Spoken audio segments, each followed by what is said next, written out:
Sylvia's gonna see somebody about that. She was over there taking care of it. Oh, we knew he was gonna be moving. What are you doing? But I didn't think it would be.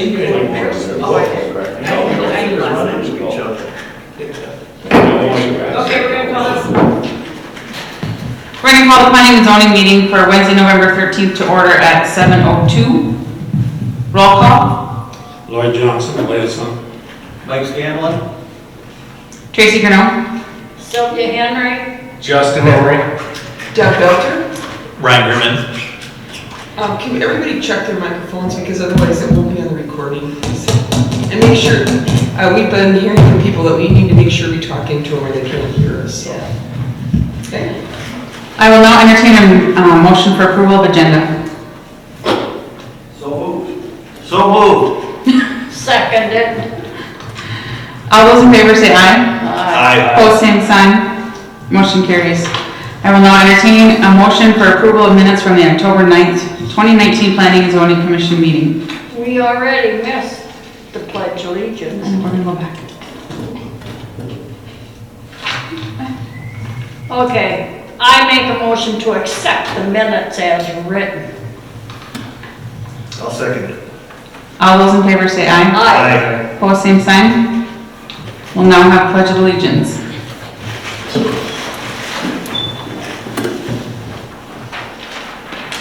I pledge allegiance to the flag of the United States of America and to the republic for which it stands, one nation, under God, indivisible, with liberty and justice for all.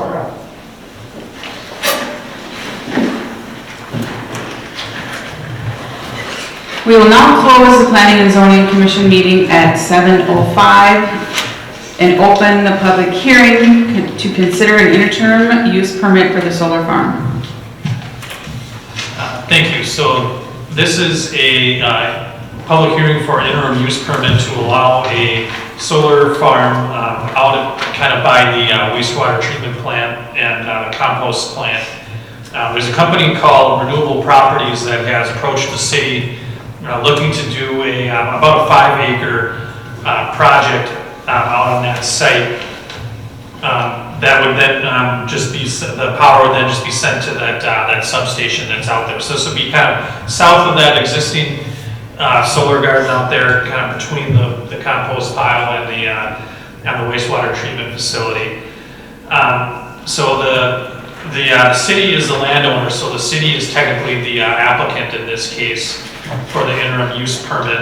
And then the city would lease approximately 5 acres of land to this company called Renewable Properties, who would then own and operate the solar farm. So mainly what we want to do here tonight is hear public testimony and make sure that any questions or concerns are addressed here before we continue to move forward on this project. Last night at the city council meeting, the council voted 4-1 in favor of signing a letter of intent to work with this developer on this project. And so the letter of intent is a non-binding agreement that the city has entered into, that we will work with Renewable Properties to come up with a lease for them and a fair project for them. When the city had worked with them, with the city attorney and Renewable Properties, to come up with a letter of intent that both parties were agreeable to. And with that, I guess I can answer questions from the commission. I have a kind of a site map here that I printed off. They're looking at kind of one of two options of where this would actually be located. There's the option 1 and the option 2. The developer is open to doing either one of those spots. They don't really have a concern of which one or the other. That's kind of whichever one works better for the city was really kind of what their mindset was. The power that's drawn from this solar farm will then be transferred to that substation, which is that green star across Highway 25. So the power, and there's already power lines that run along that south boundary line. So it would run to those power lines and then across the street to that substation.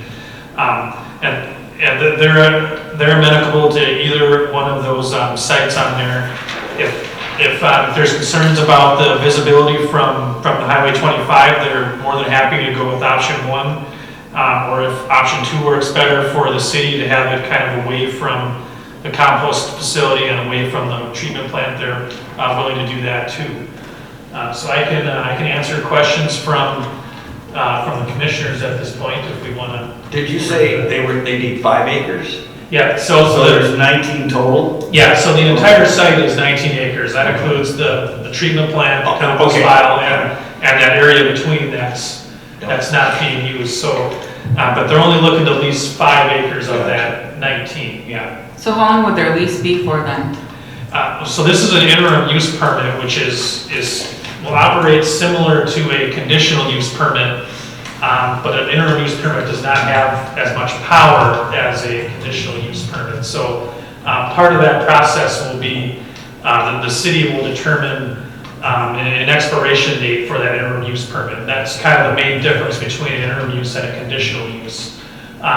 With solar projects, they're typically, I would say, somewhere between about 20 and 30 years would be a kind of a typical time frame for this. And at that point, once that expires, they can come back and ask for a renewal, or they can disband the project. And one of the conditions of approval that we'll do is a decommissioning plan, which means they have to agree to remove all the equipment when the project is done, if they decide not to renew when that time is up. Or if the project goes bankrupt or something like that, they would also be required to remove any equipment that's out there. So then they pay us on a yearly basis, or how does that work to lease the land? How is that up to the That city? still has to be negotiated. Yeah. Okay. Oh, go ahead. No, go ahead. So you just said that if they go bankrupt, they have to take the equipment out. How are they gonna take the equipment out if they're bankrupt and they have no money? Are they gonna escrow some money for that? That's Because what we typically, you can't, you know, what you said doesn't make any sense.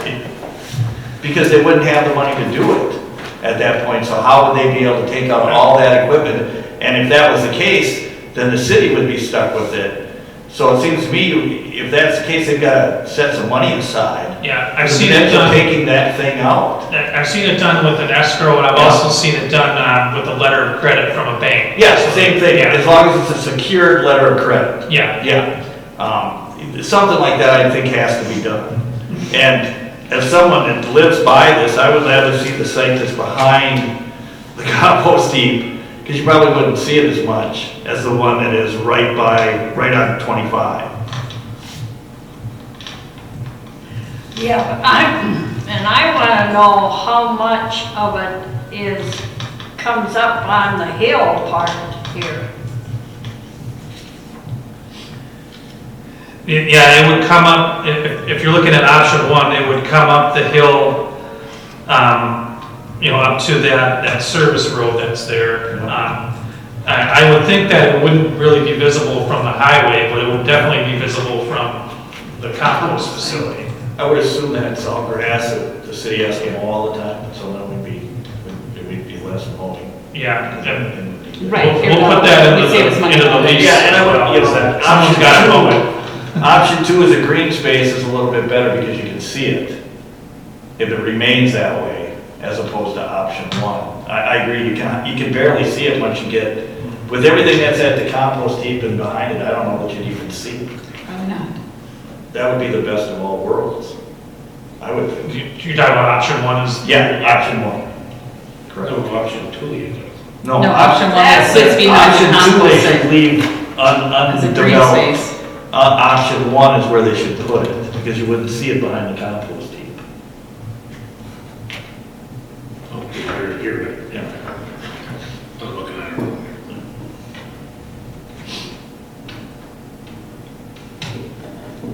Anybody else have any further questions or comments? The other question I might, Go ahead.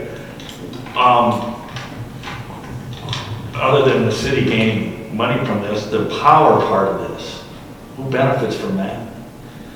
So the power would just go straight onto the grid. So it's Excel? Yeah. Okay, Excel, okay. yeah. All right. They're not talking about a battery storage facility or anything Right, like that, right. that I'm aware of. I just remember when, people would come by my house and said they're with this group and we're putting a solar farm over, not necessarily around here, but somewhere else, and you can buy into this, you can get your power, your Excel bill reduced if you get involved in this, and it's like, holy crap, but it just seems to be so. You're it's paying not out like that. two people hoping that you're gonna get a discount at the end of the year.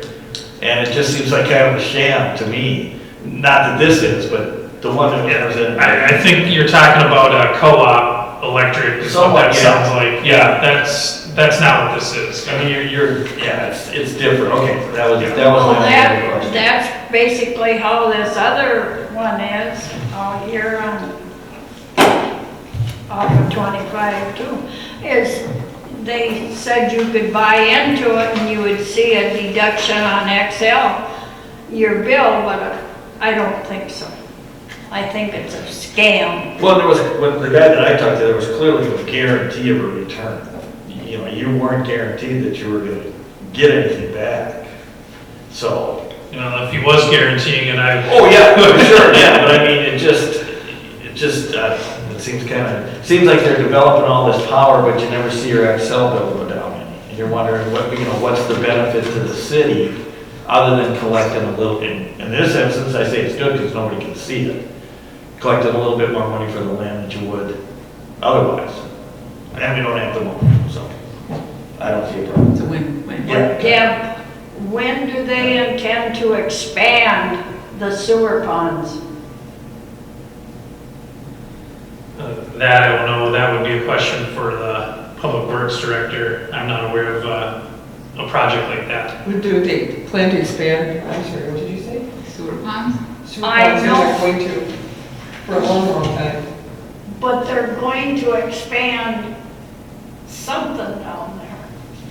Well, in Dassel, what we did in Dassel was years ago, they put in a mechanical plant that they've never used. And they kept the pond system, and for a number of reasons, they didn't like it, but the mechanical plant that they put in takes up very, very, very little space. So if they were to go away from a pond system, they would go to a mechanical plant. And that thing would not be, that thing would be relatively small. I'm sure you've seen them. They're not that big. And they certainly don't take up anywhere near the roof the ponds do. Okay.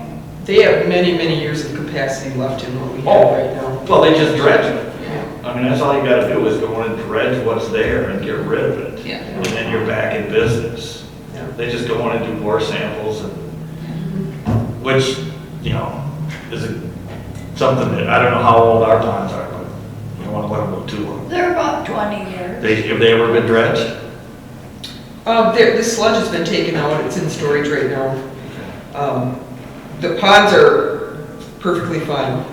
Our capacity is, I just did I did some research on that for someone that had a resident that had questions about that, and we have got, I won't see them be at capacity in my lifetime, so. Yeah.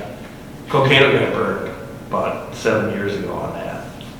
Yeah, they have all kinds of issues with too much, so. Anyway. Like, Sorry, question? Senator. Yeah. Yeah, I do. You say this company is not affiliated with SunShare, the present one we got? Affiliated with what, I'm sorry? Is this company that's proposing this solar, are they connected anyway with SunShare? Is that the one to the north? Yeah, No, they're a separate. this is a different company, yeah. Okay. Do we have any comments or questions from the audience?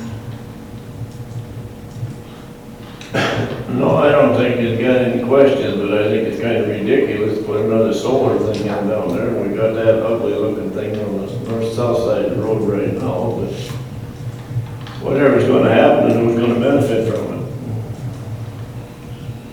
The city is, because we're going to get more money for the lease, for land that's never going to be used for anything.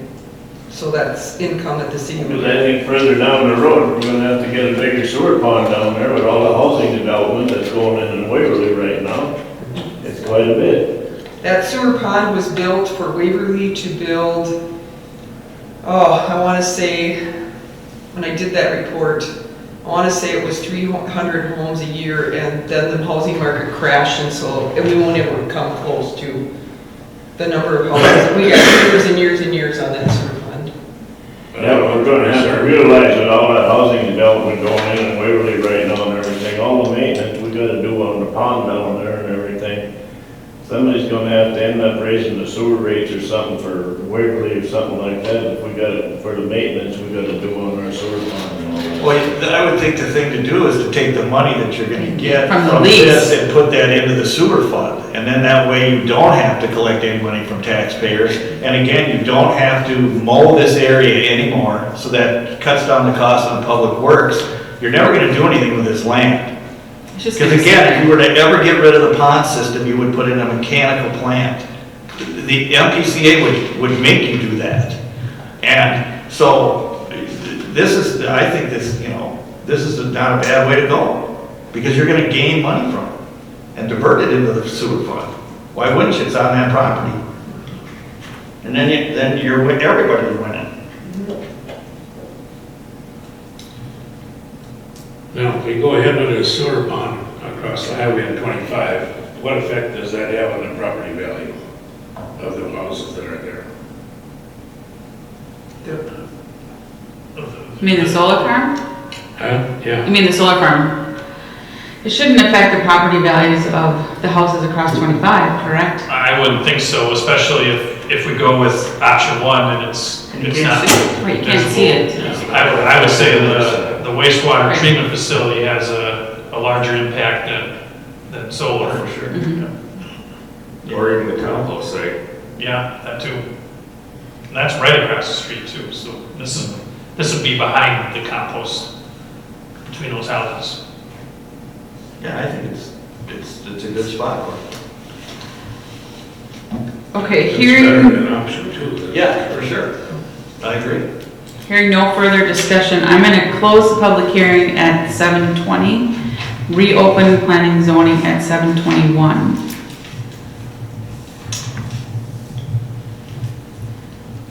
I'm going to go to old business. Do we have any old business, Deb? Okay, I'm going to go to new business and entertain a motion for an interim use permit for the solar farm. I make a motion for a permit for the interim use permit of the solar farm For option one. for option one. I'll second it. There's a motion on the floor for an interim use permit for the solar farm for option 1. All those in favor say aye. Aye. Opposed, same sign. Motion carries. This will now go to City Council for approval. On to new business A, discussion future ordinance updates. You want me to take them? Yeah, just so you know, Mr. Gritman and I just talked about where we want to go next. I think I already told you that I want to start working on the fine ordinance. I was talking with staff today, and it used to be more restrictive. And then at one point under, I forget which leadership it was, they decided not to make it so restrictive. And so I really have no leg to stand on when I have people that don't comply with code enforcement letters that I send. And there are some that don't comply with the code enforcement. And they know, they've said right to me, well, go ahead and fine me $100 and that's it. We need to make it where they get fined more money or there is interest on that money. So I asked Mr. Gritman to kind of look at what we have now, and we're not going to start discussion tonight, but I just want you to know that that's where we're going to go, if you're okay with that. That's what I would like to look at next. Yeah, I don't see any issue with it. Yeah, at Deb's direction, I looked through the ordinance today, just kind of get a feel for it. Yeah, the first fine, a fine for a first offense is $100, and then and it's $200 for all fines after that. So it kind of flatlines with how the fine schedule goes. We have 2 ordinances in place that enforces the code. There's chapter 25, which enforces the city code, and chapter 1003-9, which enforces the zoning ordinance. Both of them are pretty vague. There's not a whole lot of meat to it. It basically just says if somebody breaks the rules, you send them a fine. There's not much beyond that. I also did notice too is that it references the city taking action on doing an abatement, but it has nothing beyond that. Just there should be a process in place of how we do an abatement step by step, and that I couldn't find that in No, anywhere. and that has been another issue, because when I contact the city attorney, basically we can't even enter the property to abate it unless we get we get permission from the property owner. Well, you know that they're not going to get permission because that gets assessed back to them. Or we get a court order. Well, that's quite a lengthy process. We've got to button that all up a little bit and have better language. So it's going to be a process looking at it. And then like staff and I talked today, we've got Ryan who has vast experience. His father is the planner for the city of Buffalo. So we have these other cities that their firm will be able to look at what they have, and we can look for something that will be useful and helpful for us. You know, a few years ago, there was a big meeting about this. Sylvia, I think you were at that meeting. I know Roy was back when whatchamacallit was here. But anyway, you talk about this $100 fine, and it was discussed that night. It's $100 per day. I mean, otherwise, if you say $100 fine, they'll just flip you a $100 bill and goodbye, and that's it. But if you had $100 per day, and then haven't able to put it on their taxes, so they have to pay it. That's what we talked about a few years ago. Yeah, so it'd be moving a violation to being a misdemeanor. And in that case, every day is a new violation, so that's what they would have been talking about. I think specifically it doesn't say that right now. Right, It used to make it pretty costly for them not to abide by the rules. Yeah, that's what you want to do. That's what we want to do. Right, yeah. That's the quickest way to stop it. Absolutely. Yeah, no, I But we agree. got to change the language and Right. change, what it says in the ordinance, in the fine ordinance to substantiate that, so that Deb has something to go on. So when she does go out, she can say, okay, it's $100 today, it's $100 tomorrow, and it's just going to go on your taxes. And if you don't pay it, it's a misdemeanor, so then you get to go to court. It's a miss a day of work, so there you go, there's some wages down tubes. Well, So you got to make it so that people will abide by the rules. Well, $100 a day, I think you'll raise a lot of attention. Well, you will, hopefully. What do you mean, hopefully? Well, They can afford to pay. the key to what you're saying, though, is that it's gonna go on your taxes if you can't pay it. And most Right. people aren't gonna be able to pay it, so it is gonna, because at the end of November, you do Right. Assessment. your assessments to taxes, so you're gonna get them that way, and if they can't afford to do it, then now they're gonna be in trouble with their taxes, and this is when you Right. start to lose your home. This is the domino effect that goes on from all of that, and as long as everybody understands that that's what happens, then people are gonna be more willing to comply. And we're gonna have, we're gonna have to have some open forums, and so we're probably gonna hear a lot of things we don't wanna hear. People aren't gonna be happy, but I think they need to know that it's serious, that you're, If you tell them it's breaking the rules. If you tell them it's $100 a day, I think they'll get serious. Well, I think we have to follow state statute too, as Right. far as setting fines. And I know that staff said today that it used to be in the ordinance that it was a misdemeanor, and they took that out. Yeah, because So- I was gonna say, I didn't see that anywhere. Usually you'll see that either at the very beginning or the very end of every ordinance that says, unless otherwise stated, a violation is a misdemeanor. And that kind of gives you a blanket coverage over the entire code, that you always have that to fall back on. You don't have to worry about a vague abatement order or anything else like that. You always have that to fall back on, and I didn't see that when I was going through it today.